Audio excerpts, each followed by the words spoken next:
What's up, everybody? I'm back. I know it's been a long time, but I'm going to make a little video for you today. Some of you requested a tutorial on my most recent video, F it, or what was it called? Oh yeah, IDK F it, which is it's a very suiting name, not gonna lie. But yeah, instead of doing like a tutorial on some specific effect, I'm just gonna kind of go over the whole timeline, like a walkthrough almost, which I don't know, I think it could be kind of cool. So let's dive into it. All right, so we're in After Effects. I did this entire video in After Effects because I knew there was going to be a lot of text layers, a lot of animating, a lot of keyframing. That just was going to, it would have been too hard to try to do it in Premiere and then dynamic link the two and do all of that. So I just did it on I just did all of it in After Effects.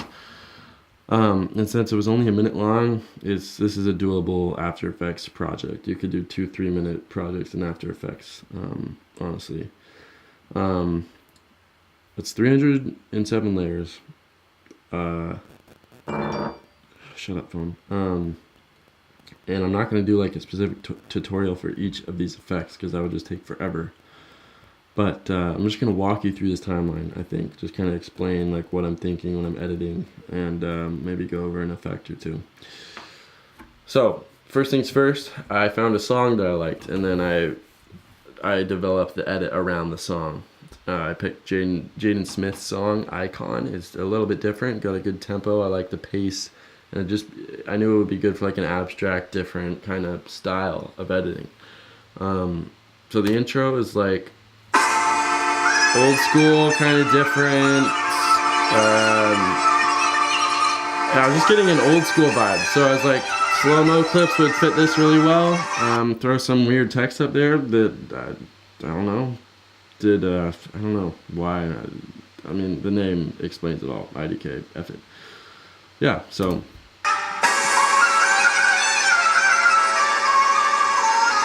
I'm actually going to explain this really quick. Okay, this little effect. So you can see this IDK here is just like it floats right above this crack in the brick, right? It doesn't move. This is called camera tracking. So you have your clip, right? You have your footage all the way down here. Organization, baby. After Effects, baby moves. Right here. Here's your footage. You're going to come over here to Tracker. You're going to click Track Camera. Sometimes it doesn't work, but most of the time it does. You're going to have this 3D camera tracker come up after it's done analyzing your footage, and you're going to get a bunch of these track points, which you can increase or decrease the size of using track point size. Okay? Click on one of them where you would like your text to lock into, position-wise. Here looks good. Create text. Now you have a text layer, Bob, that is locked into this position. It doesn't move, right? The footage moves, but this text layer just stays there. So that's pretty cool. And it's simple, and I use it all the time.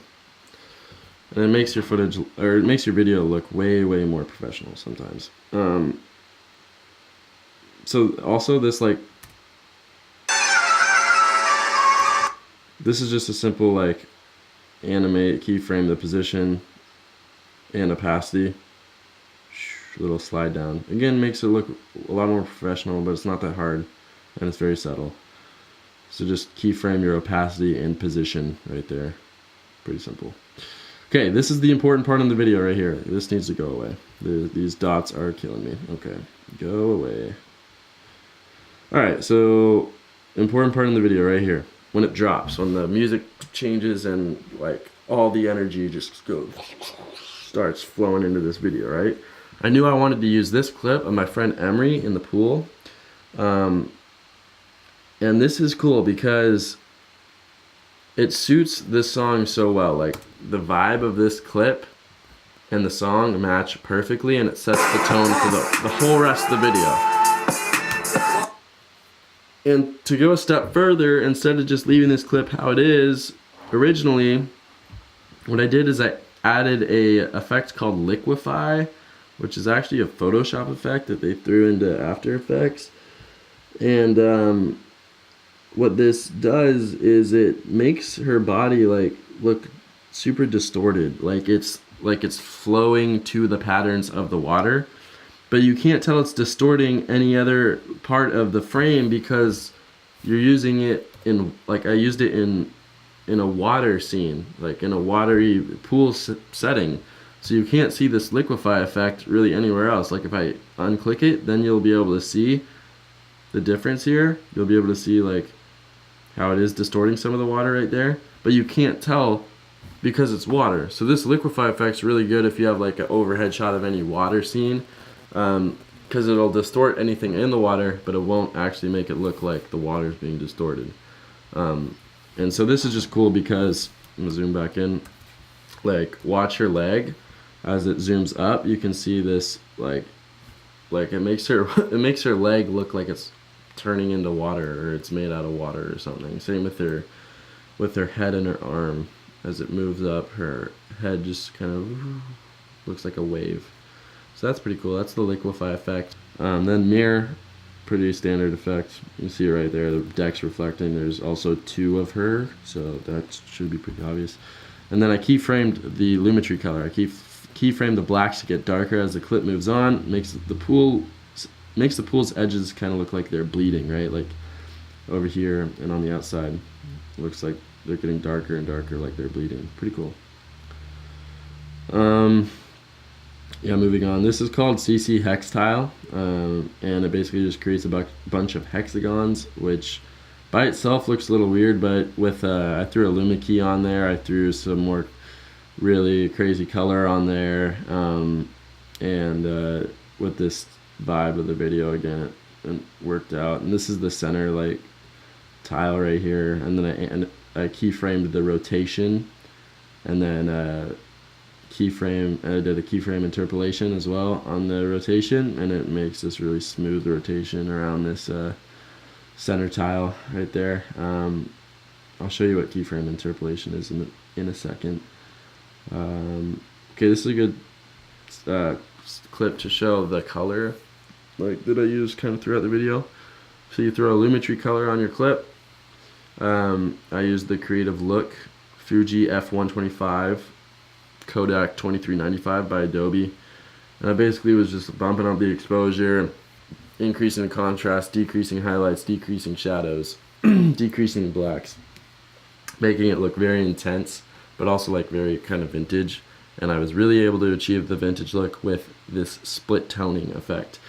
Most of the time my highlights were like bluish and greenish, and then my shadows were like reddish orangish. And you gotta play with this though. Not every clip's gonna be the same. Different lighting, different settings on your camera. It's gonna change this entirely. So you gotta just mess with it each clip. But I was basically looking to go for like a vintage look, like I've been saying. So smoke right here, bluish green, because that's the highlights, and the backgrounds you can see is this warm color, because I set this to like orange or red. And those are the shadows, everything in the background, the darker colors in the frame. This is like the most important thing that I did for this video, is the split toning and changing the highlight and shadow tint. And then I added noise to like every clip pretty much, because I wanted it, like I said, old school, vintage. You know, that's kind of how the footage looked back in the day. That's how film kind of looked, that film grain. So throw noise on there. You can animate the amount of noise if you want, keyframe it, but I just kind of kept mine around 30, I think, for most of these clips. This is like a subtle text effect. This is a fill effect, sorry, that I threw on this text. And then I also created a mask. So you're up to your pen tool. On your text layer with the pen tool, you click, just go through your text. It makes a mask. And then you go to effects, type in stroke, and you're gonna get a generate stroke option. You throw that on there, you change your stroke setting, make sure it's on that mask that you created, and then you want to reveal the original image, increase your brush size, and what that is going to do, and you have to animate it. So you animate the end, start it at 0 at the beginning, and then animate it through to 100, and it's going to follow that mask layer, that mask that you created. The stroke is gonna, that's how people do the, like, looks like it's being written on screen, like a handwriting kind of. Tons of tutorials on that. Just look up like handwriting effect, After Effects or something, you'll see. But yeah, stroke effect. And then I animated the fill color. Throw a fill effect on there, and then each frame just changes to a different color, and it makes it look like the color's changing each time. Flashing, again, people have no attention span, so anything that you can do to help grab their attention, like little stuff like this, is huge. Then I masked this other clip below the text layer so that it would like, as this text layer, I animated it to come at you. I created a 3D layer, as you can see with this cube here. You click on this, makes it a 3D layer, and then you animate the position, the Z part of the position, that Z axis, make it a negative number. So you start it at like 0 whatever, and then go a few frames later and make it like negative 2000 or 3000. It's gonna make it look like the text is coming right at your face. And then I made this mask for this other layer, this other clip of me jumping off a bridge. And this is where the song like really picks up energy wise. So I wanted a cool cliff jumping clip to like grab people's attention. If this video would play, I could show you. Again, super subtle, but like it's these subtle effects that literally make such a big difference in your videos. Adds a whole new level of professionality and yeah, it's like you don't want to take shortcuts with this stuff. So play it through a little bit here. What you call an icon living? Start a record label, Misfits just did it. That's just another easy text effect, and I applied the liquefy effect that I showed you earlier to the text. As you can see, this is totally warped and stuff right there. You can apply it to text layers too, and it turns out to be pretty cool. Skip through all this. Okay, here, this is this, he says like independent, like you can hear each syllable. So this is one text layer, and I animated the opacity to as he goes through. So, and then I animated the range selector. So it starts at 0, and then the opacity slowly will start to move throughout the rest of the text layer. So you just scroll through. I keyframed it right there to stop. New keyframe right there, and then you keep moving on as he says, or you keep moving on with each syllable that he pronounces. About to make a movie independent. So, and then there's an adjustment layer on top of the footage of Amine singing with a turbulent displace effect, and that you can see there's like a little box behind each of the, like you can clearly see it here. This is turbulent displace. This box here behind you can see it behind this dent syllable. The fourth syllable there. And then he swings his arm. This is a cool effect. He swings his arm, so I was like, oh, it'd be cool if like the text kind of exploded or something as he makes it look like he's hitting the text layer. That's called CC Pixel Poly. I added that onto the text layer here. God, it's so hard to find stuff. This is the organization downfall of After Effects.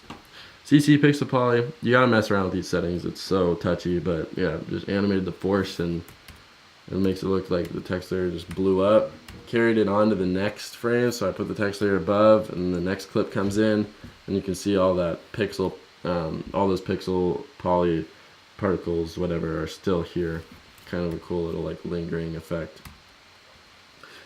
Here, this clip, rotoscope. So this hand, I right here started to rotoscope it, applied a TV effect, TV static effect to the back clip, the original clip. So you copy and paste. Sorry, I'm probably flying through this. This is making no sense. Just look up rotoscope After Effects. You'll see what I'm talking about. So this hand, this is the original clip, right? And then I use a TV static effect to switch it to a new clip. No. Okay, and then I'm gonna silent my phone. Sorry. So this dude right here, this is his hand. Magic, right? Rotoscope, big moves. So I rotoscope this hand from the previous clip. So this hand is not part of this clip. okay? But it's still on there.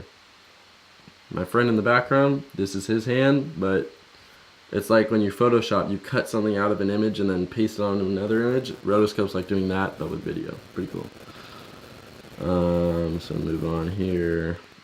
It's actually a pretty good rotoscope job. You can see right here, like some of the edges are a little bit, like you can kind of see through his finger, but again, it's moving so fast, you can't really tell that much. Nobody's gonna bat an eye to that.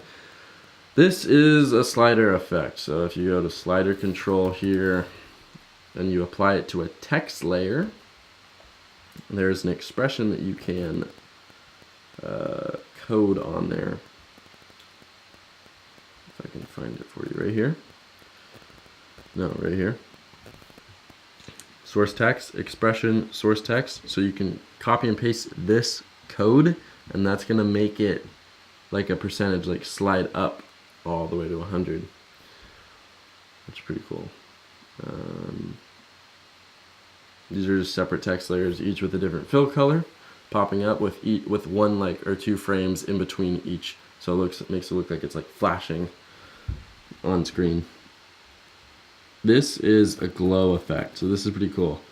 So so you can see this. I applied a glow effect, and you can just mess with all this, like just play around with it, but it makes it look like super distorted, like as if this text layer were on acid almost. Pretty cool. Not that I know what acid is like, but I'd imagine it'd be like that. This honestly would take too long to explain, so I'm not going to do it. I saw a tutorial on it, I think, on YouTube, so I'll try to remember to link that below. You guys can go watch it. Basically, you're using null objects and then applying a you're tracking the position of the stroke. Like I said before, that stroke generates stroke. You're creating a bunch of masks on a text layer and then animating the stroke to outline that, and then you're tracking the null object's position to the that outline, that's the stroke outline, and then you're pick whipping the position of a lens flare to the position of the null object, and then the lens flare will follow the null object. So you can see this little square right here, that's the null object, and the lens flare is just following it around, creating the outline. And then at the end, I created a separate layer, the text layer, woo, to fill in, and you can see it comes from the background there, and it comes and like takes the place of the outline and then continues at you. Made it a 3D layer and animated the z-axis. These are all separate text layers. Animated the glow, animated the fill color to like start changing and freaking out. And then this is like, oh, I was gonna show you keyframe interpolation, so this is a good time to do that. Okay, so up here, you click on this and I'll show you. Scale, let's just do scale, sure. Okay, so you know I'm guessing you know what keyframes are and whatnot. I'm not gonna teach you right now, but so like here, right? I'm animating the scale. I'm making it go from small to big. If you don't change the keyframe interpolation, it's gonna go in a linear line. As you can see, I click on this graph and nothing comes up because swag. But no, you look, okay, so like look here. See how this is not just a straight line, it's not a straight like triangle. It's like it starts off slow and then gets steeper and steeper and steeper, and then it comes back down steep and finishes off slow. That's keyframe interpolation. So I can click on this and select one of these, easy this is easy ease in, easy ease out, or easy ease, and it'll do it for you. Or you can just drag these and do it yourself, create like a custom kind of animation there. Mess around with it, Google or YouTube keyframe interpolation, you'll see a bunch of tutorials, but you gotta start doing that with your videos, and applying motion blur and keyframe interpolation for any text layer, okay? That's the most important thing I'm gonna say in this video. Keyframe interpolation and motion blur for any text layer that has any sort of keyframes to it. Any sort of animating of scale, position, opacity even. Like, you gotta use motion blur and keyframe interpolation. It's very, very important to make your videos look good. Okay. Swag. Why am I saying swag? I don't know. This is my friend John. Big degenerate. Just kidding. Love you, John. But he's drinking a beer, dancing, and I was like, dang, he's doing him. I'm gonna put this little copyright icon because, like I feel like, you know, I don't know, that's just the vibe I was getting. And then, in the next part of the song, he says, I am just an icon living. So I was like, well, there's a C in icon, and I just brought this copyright C into the frame so I could, like, do a cool transition. You saw it right there. The C goes from this bottom frame, and then I animate the position to come and meet up with this icon word, and then it flows nicely into the lyrics that come up on the screen. And also, see how these two words are like shaking a bunch? This is like one of the coolest effects I think you can do in After Effects, and it's the wiggle expression. Okay? Sorry, organization is a little hectic. I can just click on this or click on that. So if you go up to wiggle, you're gonna click on gelatin, and gelatin's gonna make it just freak the F out. It's pretty dope. Wiggle gelatin, right? You can animate it, do whatever. I kept my wiggle speed at 0.2 and my wiggle amount at 20, it looks like. But I think I changed it for some of these other text layers throughout the video. Sorry. Wiggle effect right here, and I brought the eye. You can see I brought the eye from icon down, animated the position, motion blur, keyframe interpolation again. And then these are all separate text layers. I am just an icon, doing it syllable by syllable pretty much, or for some of them. I am just an icon, like I separated that out. Big, like, I did a lot of shake right there for that wiggle expression. But again, wiggle expression. Animate the tracking, so text layer, right? I don't know where it is. Somewhere right here. Okay. Animate tracking. Range selector will come up. You can just animate the range itself. Just keyframe one end at 0, and then a few frames later, send another keyframe for like 400 or something, and that you'll see the word just spread out. It looks a really cool effect. This is like one of the coolest text effects I did, and it's where like each word comes out of the center of the frame, but the previous word that just came out then shifts over and creates space for that new word to come in. So this is just a lot of position keyframing, and then I added the wiggle effect as well, so these characters start shaking, and you do it very fast, and then use keyframe interpolation. Don't forget to make this look butter smooth. This is like one of the most aesthetically pleasing parts in the video, I think, is when this text layer comes up. Wait for it. Slow computer, don't just hold on. Oh, I didn't even click play.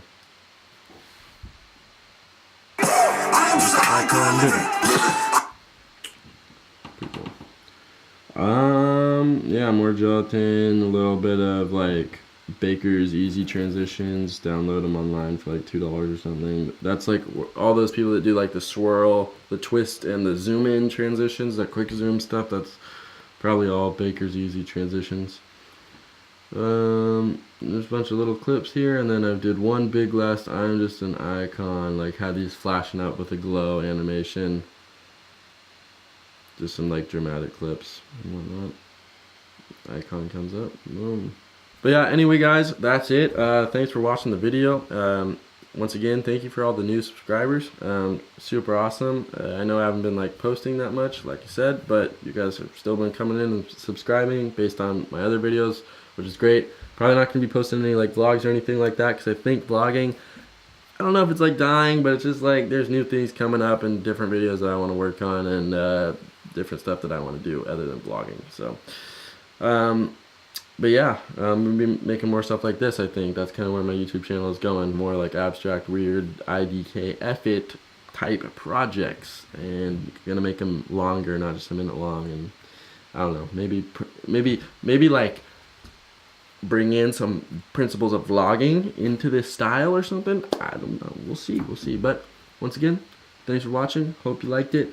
And I'll see you on the next video, guys. Peace.